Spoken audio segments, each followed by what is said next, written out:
భారతదేశ 78వ స్వాతంత్ర దినోత్సవ వేడుకల్లో ఈ పొమ్మూరు ప్రాంతంలోని మన మసీదు ప్రాంగణంలో మనం అందరం కూడా కలిసి ఈ పండుగను చేసుకోవటం చాలా ఆనందకరమైన విషయం. ఇంతమంది ముస్లిం సోదరీమణులు సోదరులు అందరూ భారతదేశ స్వాతంత్ర సమరంలో పాల్గొనడం వల్లే వారి యొక్క అనుయాయులుగా వారి యొక్క వంశస్థులుగా మనమందరం కూడా ఇవాళ అదే అభిమానంతో భారతదేశం పట్ల ఉన్న అభిమానంతో మనమంతా ఈ పండుగను జరుపుకుంటూ ఉన్నాం.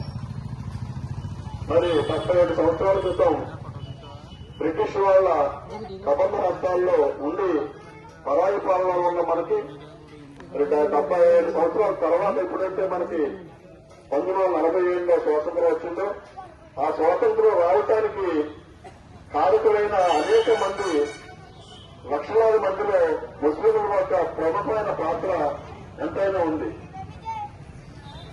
ఎందుకంటే చాలా చరిత్ర కొంతమంది గురించి చెప్తారు, కొంతమంది గురించి చరిత్ర చెప్పరు.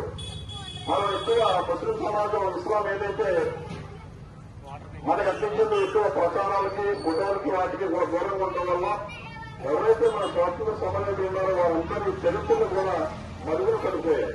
ఇవాళ మన అల్లూరు సీతారామరాజు గాని ఎంతో మంది మన సమరయోధుల గురించి మనం చదువుకుంటూ ఉంటాం. కానీ మన చాలా మంది తెలియదు. మనలో అదే స్థాయిలో పోరాటం చేసి మరణించిన అష్రఫుల్లా ఖాన్ గారు గాని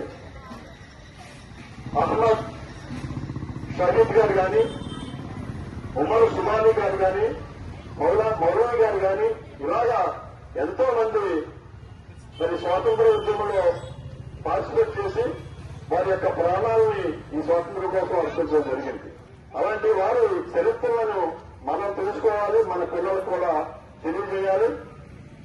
ప్రతి నెలలో ఒక్కసారైనా కనీసం మన పిల్లలకి మనం ఎవరైతే స్వాతంత్ర సమరయోధులు ముస్లింస్ ఉన్నారో వారి యొక్క జీవిత గాథల్ని మన పాఠ్యాంశాలుగా మన పిల్లలకి చెప్పాల్సిన అవసరం ఎంతో ఉందని చెప్పేసి ఈ రోజు ఇక్కడికి వచ్చిన తల్లిదండ్రులందరికీ కూడా నేను తెలియజేస్తా ఉన్నాను.